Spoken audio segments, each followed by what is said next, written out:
ابتدا ہے رب جلیل کے بابرکت نام سے جو دلوں میں چھپے راز خوب جانتا ہے۔ تمام دیکھنے اور سننے والوں کو اب کے میزبان افضال احمد کا سلام۔ آئیے دیکھتے ہیں محرم الحرام کے حوالے سے خصوصی نشریات۔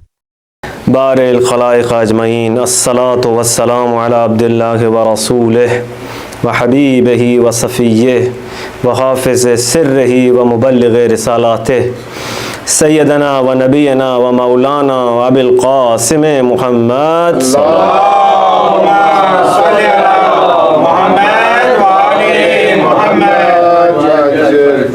وآلہ الطیبین الطاہرین المعصومین سیما بقیت اللہ فی الارضین روحی و ارواح العالمین لتراب مقدم الفدا والعان الدائم علی دائم اجمعین۔ شکر پروردگار عالم کا کہ ہمیں اپنی زندگی میں ایک اور محرم نصیب ہوا۔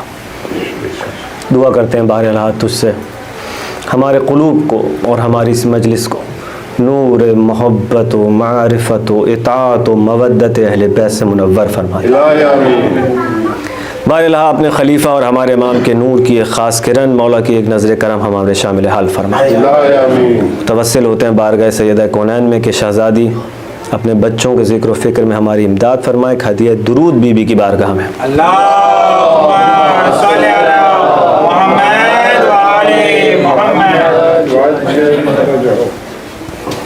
استقبال ماہ محرم ہے اور معرفت اہل بیت زیارت جامع کبیرہ کی روشنی میں اس عنوان سے جو سلسلہ گفتگو انشاءاللہ جاری رہے گا، آج اس کی پہلی نشست ہے۔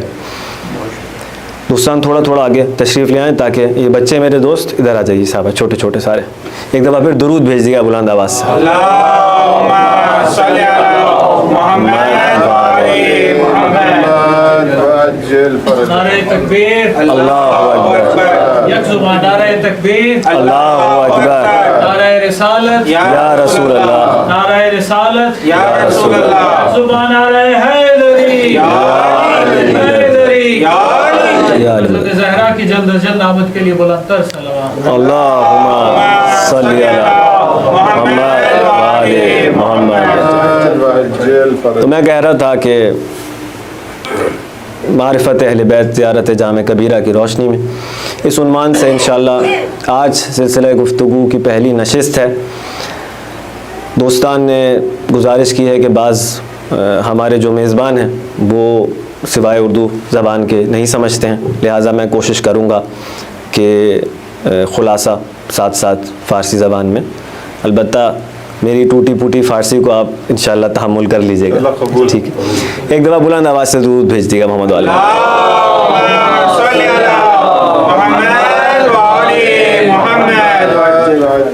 اپنے موضوع کی جو گفتگو ہے انشاءاللہ اس کی طرف بعد میں جائیں گے، کیونکہ یہ استقبال ماہ محرم ہے اور اہل بیت کا طریقہ کار یہ رہا کہ اس مہینے کا استقبال وہ گریہ وزاری سے کیا کرتے تھے۔ بعید نہیں ہے کہ لوگ کہتے تھے کہ ماہ محرم کو چاند کنفرم کرنے کے لیے لوگ چاند نہیں دیکھا کرتے تھے، بلکہ اہل مدینہ کو وہ جو گریہ وزاری کی آوازیں امام جعفر صادق علیہ السلام کے گھر سے بلند ہوا کرتی تھیں، ان آوازوں کے ذریعے سے یہ معلوم ہو جاتا تھا کہ ایام اضحیٰ یعنی ماہ محرم شروع ہو گئے۔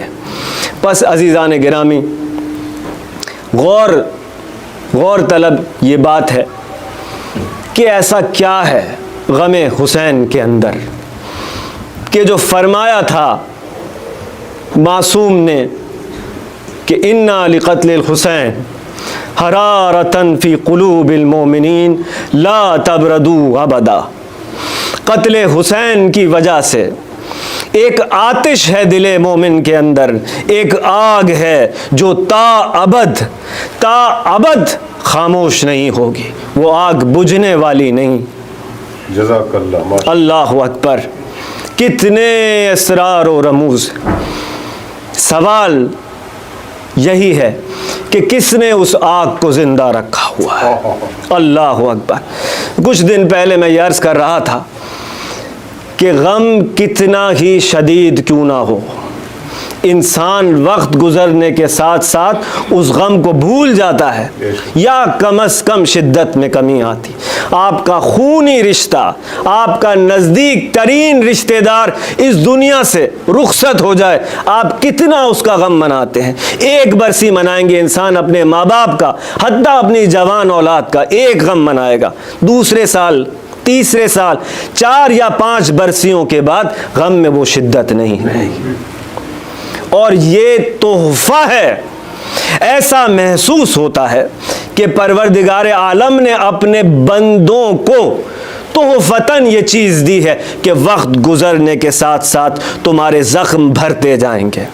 ماشاءاللہ۔ اگر یہ زخم اپنی اصل حالت میں باقی رہیں تو انسان کا زندگی گزارنا ناممکن ہو جائے۔ اس کی نفسیاتی کیفیت، اس کی قلبی کیفیت، اس کو صحیح طرح فکر نہیں کر سکتا، وہ عمل نہیں کر سکتا، زندگی دشوار ہو جائے۔ تو وہ خدا کہ جس نے اپنے بندگان کے لیے یہ تحفہ قرار دیا کہ وقت گزرنے کے ساتھ اس کے زخم بھر جائیں، اس کا غم کم ہو جائے، وہ آخر کار کیوں اس غم حسین کو کم نہیں ہونے دیتا؟ ماشاءاللہ، جزاک اللہ۔ یہ ہے توجہ طلب نقطہ۔ آپ کیوں تر و تازہ محسوس کرتے ہیں ہر سال اس غم کو؟ اور جیسے آپ کی معرفت بڑھتی جاتی ہے یہ غم بڑھتا جاتا ہے آپ کے اندر۔ کیا بات، ماشاءاللہ۔ اور اب اس غم کا دائرہ اہل بیت کے دائرے کو وسیع کرتا جا رہا ہے۔ یہ عزاداری کس طرح غیروں کو اندر لے کر آ رہی ہے دائرہ اہل بیت تک، آپ ملاحظہ کر رہے ہیں۔ سوال یہی ہے کہ وہ رحمان و رحیم خدا جس نے اپنے بندوں کے لیے چاہا ہے کہ ان کے اپنے غم محو ہو جائیں، ذاتی غم محو ہو جائیں، وہ کیوں نہیں چاہتا کہ غم حسین ختم ہو جائے؟ وہ کیوں غم حسین کو باقی رکھتا ہے؟ یہ ہے ہمارا سوال۔ دوسرا قول معصوم کا جس میں فرمایا گیا اِنَّ لِلْحُسَيْن مَحَبَّةً مَكْنُونَةً فِي قُلُوبِ الْمُؤْمِنِينَ، مومن کے دل میں حسین کی پوشیدہ محبت ہے، چھپی ہوئی محبت ہے۔ پورا سال انسان مصروف ہے، توجہ حسین کی طرف نہیں ہے جس طرح ہونی چاہیے۔ جیسے جیسے اب یہ توجہ یہ ہے کہ دل ادھر لگا ہوا ہے، ادھر لگا، دنیا میں لگا ہوا ہے، معاش کے مسائل ہیں، بچوں کی طرف سے کوئی پریشانی ہے، ماں باپ کی طرف سے الجھا ہوا ہے یہ دل۔ لیکن جیسے ہی ایام عزا نزدیک آنا شروع ہوئے یہ پوشیدہ محبت نکل کر آہستہ آہستہ اوپر آنے لگتی ہے۔ احسن تو، ماشاءاللہ۔ یہ ہے پوشیدہ محبت۔ انسان کو خود نہیں معلوم ہوتا کہ یہ چنگاری اندر کہیں دبی ہوئی ہے۔ ادھر ماہ محرم آیا نہیں کہ جس طرح پروانہ شمع کے اوپر آتا ہے، عزادار فرش عزا کے اوپر آ جاتا ہے۔ ماشاءاللہ، ماشاءاللہ، سبحان اللہ۔ کیا احساس ذمہ داری ہے، کیا احساس ذمہ داری ہے کہ نہیں؟ پہلا سوال تو یہ ہے کہ یہ محبت چھپائی کس نے؟ کون ہے جو اس محبت کو چھپا کے رکھتا ہے ہمارے دل میں؟ اور کیوں اس نے ہمارے دلوں میں یہ محبت رکھی ہے؟ اور یہ احساس ذمہ داری، یہ وعدہ کیا ہے؟ ایسا محسوس ہوتا ہے کہ کہیں کوئی وعدہ ہے جو ہم نے کیا ہے، اس دنیا میں یاد نہیں آ رہا، کسی اور جہان میں کوئی وعدہ ہے جو ہم نے کہیں کیا ہے۔ عزیزان گرامی، اپنی خون پسینے کی کمائی، دنیا فن کے پیچھے بھاگ رہی ہے، دنیا انٹرٹینمنٹ کے پیچھے بھاگ رہی ہے، خوشی کے پیچھے بھاگ رہی ہے، ہزاروں لاکھوں روپے خرچ کرتے ہیں، ڈالرز خرچ کرتے ہیں کہ فن ملے انسان کو۔ اور یہ عزادار کتنا عجیب ہے جو غم کے پیچھے بھاگ رہا ہے، واہ کیا بات، لاکھوں روپے خرچ کر رہا ہے، زیارت پر جا رہا ہے، عزاداری کا اہتمام کر رہا ہے غم کی خاطر۔ اس کو یہ احساس ہے کہ کوئی وعدہ ہے جو اس نے کہیں کسی مقام پر کیا ہے. اور تاریخ میں اس وعدے کا اشارہ ہمیں کیا ملا کہ جب صاحب وحی نے اپنی بیٹی کو حسین کی شہادت کی بشارت دی ہے تو ماں نے تڑپ کر ایک سوال کیا تھا. جب کہا تھا اس عظیم رسول نے کہ فاطمہ تمہارا یہ لال بے گور و کفن پڑا ہوگا کربلا میں، غریب الوطنی کی حالت میں شہید کیا جائے گا، تم سب کی قبریں جدا جدا ہوں گی. تو تڑپ کر اس ماں نے یہ سوال کیا تھا، اے بابا جان تو پھر میرے بچے پر روئے گا کون؟ ایک مرتبہ رسول حق نے جواب دیا، فاطمہ مت گھبراؤ، ارے اللہ نے یہ عہد کیا ہے کہ قوم کو لے کر آئے گا جس کے جوان تمہارے جوانوں پر روئیں گے، جس کے بوڑھے تمہارے بوڑھوں پر روئیں گے، جس کے بچے تمہارے بچوں پر روئیں گے. برائے خوشنودی حضرت زہرا سلام اللہ علیہا بآواز بلند صلوات.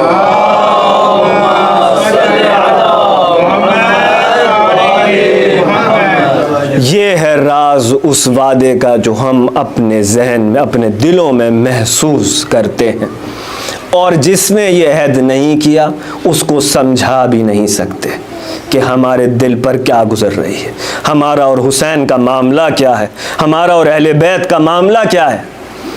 اور ہمیں کوئی ضرورت نہیں ہے کسی کے خوف سے اپنے عشق میں پیچھے ہٹنے کی. جس نے نہیں کیا وہ سوال کرے کہ جب رسول گود میں اٹھا کر رو رہے تھے تو تم کیوں نہیں رو رہے؟ وہ سوال کرے. برائے دوستان فارسی زبان ها این مطلب رو میخواستم خلاصه کنم. دو تا حدیث رو گفتیم از معصوم، قولی نقل شده که فرمودن محبتی هست توی دل مومن که پوشیده هست. بعد سوال کردیم که کی این محبت رو گذاشته، کی این محبت رو نگه میداره. بعد قول دوم که نقل کردیم همون قول معروفی هست که انشالله همه اینو شنیدن. معصوم فرمودن که توی دل مومن برای قتل حسین یه آتشی هست، یه شعله‌ای هست که تا ابد فرو نمیشه، تا ابد این آتش خاموش نمیشود. بعد هم سوال کردیم که کی است که این آتش رو نگه میداره و چرا این رو نگه میداره. ایک دفعہ درود بھیج دیگا محمد وآل محمد.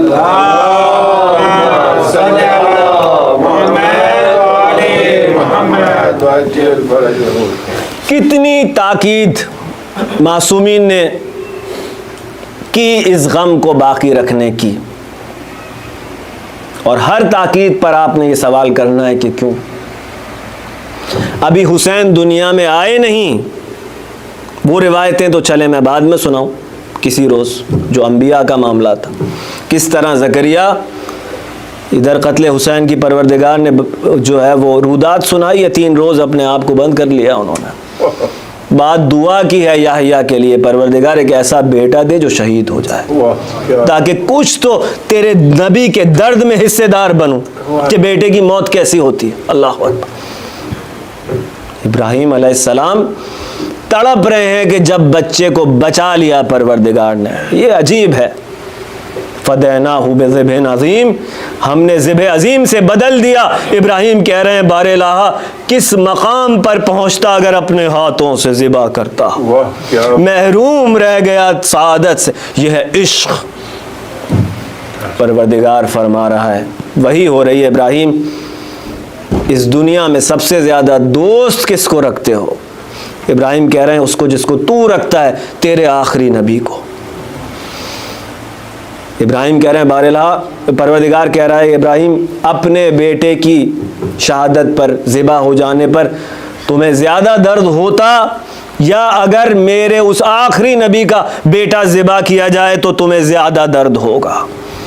ابراہیم کہہ رہے ہیں بار الہ اس نبی کے بیٹے کا درد یقیناً مجھے اپنے بیٹے سے زیادہ ہوگا.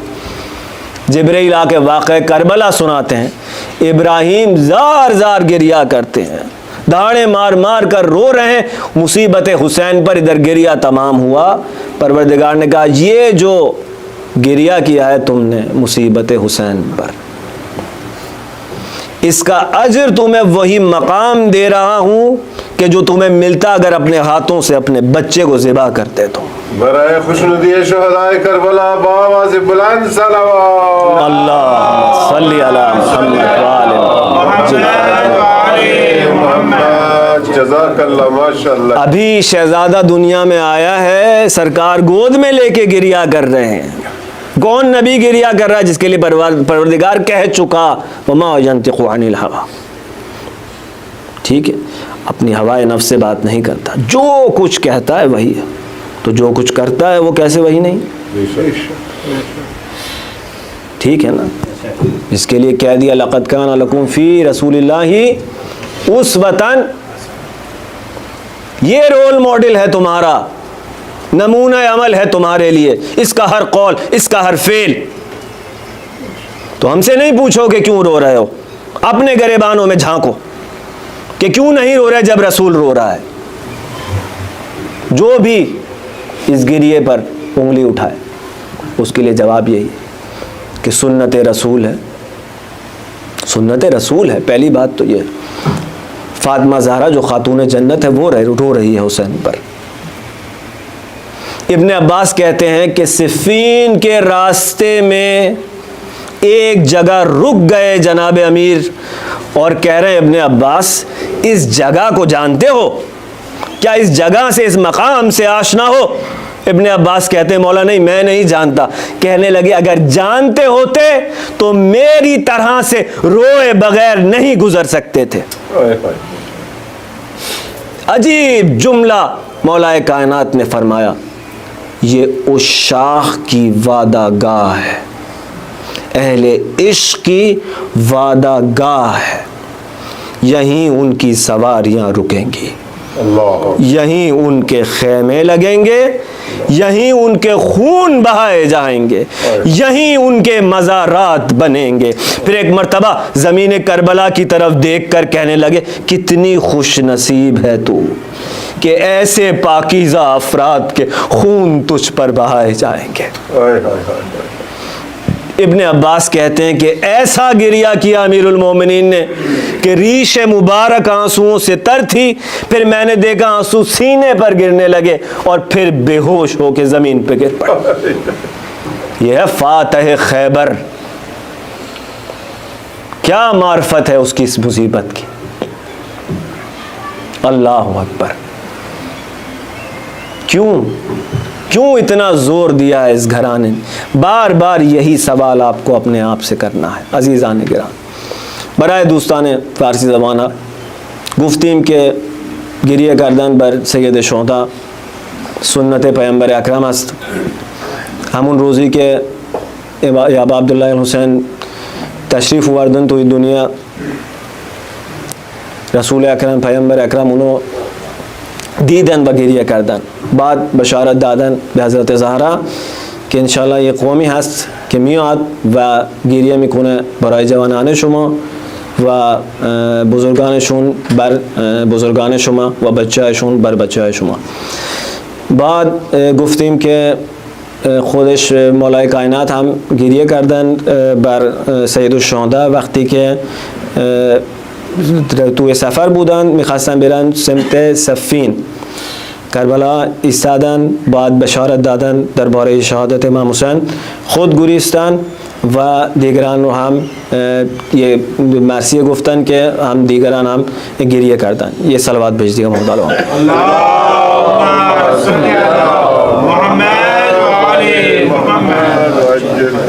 تو یہ سیرت چلتی رہی معصومین کے اندر. سب اپنے اپنے غم بھول کر, کسی نے اسٹریس نہیں دیا کہ ہمارے غموں کو یاد رکھا جائے یا ہمارے غم پہ رونے کا تھا. سارے گھرانے کا فوکس اور محور امام حسن مظلومانہ شہادت ہے مولا کی. جو زہر اس ظالم نے دلوایا تھا, مولا کی حالت کیا تھی جب مسموم ہوئے کہ جگر کے ٹکڑے دہن سے, ٹھیک ہے نا. مولا حسین سرانے کھڑے گریہ کر رہے ہیں, گریہ کر. کہا بھائی کیوں رو رہے ہو؟ کہا بھیا آپ کی حالت دیکھ کر مجھ سے برداشت نہیں ہو رہا.